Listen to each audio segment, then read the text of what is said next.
Welcome into the Blurred Wire. It's your host, King Will, where we talk about all things movies, TV shows, video games, Marvel, Star Wars, Pokemon, you name it.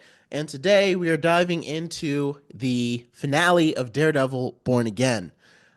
So for this episode, I'm going to try to focus on the finale. And I think I want to do another episode later on where I'll actually review the entire show, like as a cohesive series. But right now, I just want to focus on the finale, right? And first of all, major spoiler alert. Major spoiler alert. If you have not seen it, if you have not seen it, please go check it out. I don't want to be the one that spoils it for you because I know not everyone got a chance to see it yet. But for those of you that did, this was. I just got finished watching Invincible season 3 earlier, and this kind of reminded me of Invincible. And it was like, oh, wow, that's intense. This was, I mean, this is what everyone was clamoring for. But dare I say they went even like I just finished watching Punisher. And even Punisher felt like it wasn't as intense as Daredevil Born Again was. Like, I don't even think it was, at least this specific episode. They really went for it all. And they really wanted you to see how powerful and how intense Wilson Fisk is going to be, or truly is. And so it makes me wonder, like, so what happened in Echo? I think that's my biggest question. What was Echo? Like, what happened? Why did it? What did she do to Kingpin? Because it appears to not have worked or whatever. And if you don't know what I'm talking about, for the few people that watched Echo, I hate to say it like that. I mean, she did a great job in her role, Maya Lopez, but it just people didn't check it out. I think she would have been a better fit just as a role in Daredevil Born Again. But anyway, Maya Lopez played Echo, and in the series, at the end, she uses her native, like Choctaw Indi- native Choctaw powers to heal the pain from Kingpin's head of his mother and his father abusing him after he killed them. And technically, it would be like, oh, well, is he defeated now? And very clearly, he is not.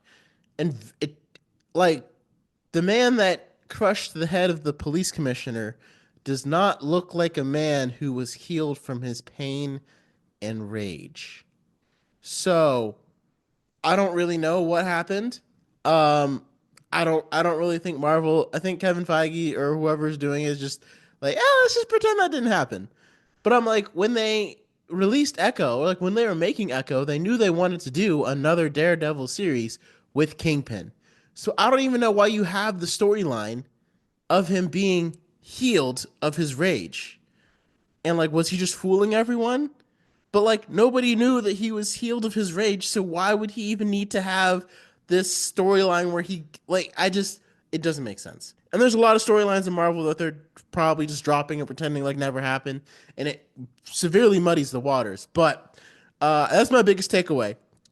Kingpin was not healed, or he never was in the first place. I don't know how you want to describe it, but he definitely is still the rage machine that we all know and came to see when we saw Daredevil Born Again. So I like a lot of the. It was interesting how Muse ended up not being in the finale at all, and it feels like they originally had a bigger plan for Muse, and it feels like it kind of just got smaller, and they realized we want to focus on Kingpin, on Bullseye, on the Daredevil villains, and obviously they want to focus a lot on Punisher because everybody loves John Bernthal's performance as Punisher.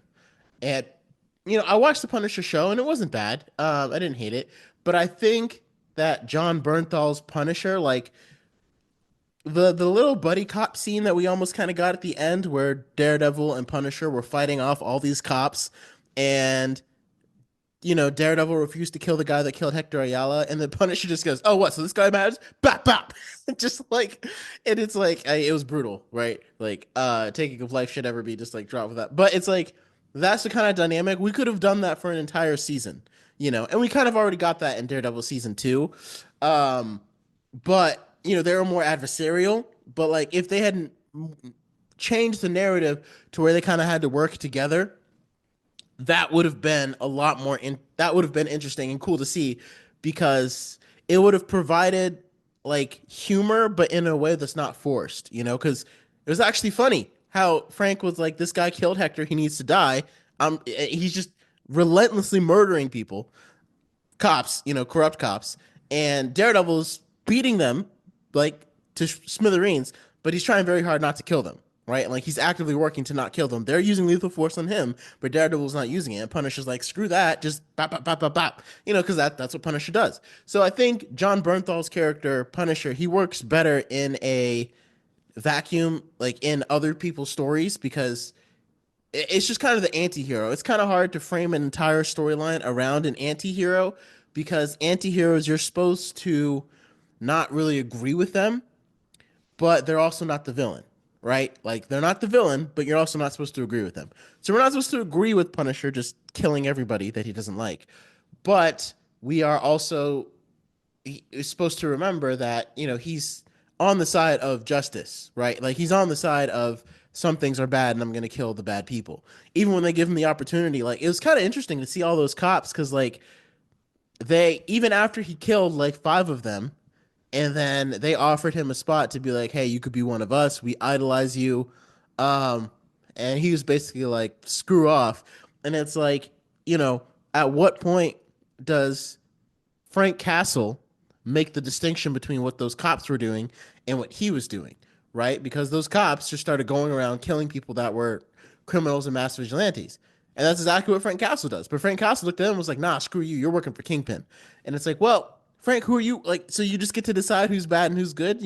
That's a very interesting, like, that kind of, I think the most interesting that happened in this finale could have been played out throughout the entire series, or it could have been played out between like I want to see a conversation between Daredevil and Punisher. Like I would have loved to see if Matt Murdock was there while they were trying to recruit Punisher to their little cop Punishers, I guess, Because again, Frank puts down criminals. A lot of the cops want to have the ability to be able to put down criminals. So it works. And and it's different the type of I think I'm gonna go back and watch Daredevil season two, and then I'm gonna watch Born again, because I think you really got to understand the dynamic between Daredevil and Punisher a lot more. And so it feels like they kind of teetered between. It feels like they had two different storylines, right? And it feels like they ended up going for this one where Daredevil and Punisher. They ended up. It feels like they were going through like a storyline that was going to mainly revolve around Muse. Like I said, that episode. I guess I am kind of reviewing the series, but I'm gonna try not to. It feels like Muse was originally supposed to be bigger, right? And it feels like he was kind of supposed to be at the end, and then they kind of. I think you can tell that it's been revamped. And it's not hard, and they didn't get rid of everything. You could just tell that they revamped it and changed it and made it so that it's going to need a part two. Um, and I think that was by design. And so it definitely felt like it was, setting up the pitch for something much more intense in Daredevil Born Again. And like this is the kind of thing that I would have wanted. Kingpin is mayor, enacts martial law, cops are in charge, and Kingpin's in charge of the cops. Um, and if it had they played it out in the bigger Marvel storyline, it would have worked out so much better if it was during the time when like Secret Invasion aliens were declared as combatants, and then if the registration came back up, and if Thunderbolt Ross was also pushing all of this anti-superhero, because and that's why he wouldn't bring the Feds in to end martial law in New York, and New York could be like the last place, and then we could see all that culminate in Spider-Man 4. But I did learn from Vincent D'Onofrio himself. He actually came and told me, I'm just kidding, in an interview, he revealed that because Kingpin first appeared in the Spider-Man comic, he's not allowed to appear in Marvel movies. Kingpin can't appear in Marvel movies. So that's why he can only be on the series, because I guess Sony only bought the television, the movie rights, I believe, not necessarily television rights, which is why when Daredevil reverted back, they were able to make a TV show about it on Netflix. So that kind of sucks. But I'm also like, there's two things. Like, first of all the Spider-Man movies have all been distributed by Sony.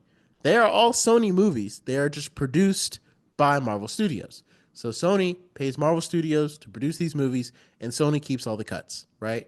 And Disney probably doesn't love it, but that's the way it goes. So like one of their most profitable franchises, all that money is going to Sony. No Way Home almost grossed 2 billion. That's all Sony's money, even though it was in the MCU. So my question would be like, well, Kingpin could still be in Spider-Man because that's still technically a Sony movie. So I don't know what the issue with that would be, but either way, you could tell that they're planning on doing a part two for Daredevil Born Again, and this feels like it was the wind up for the pitch to knock it out of the park. Like this was the setup, and then they're gonna for their part two. That's probably gonna be very very explosive.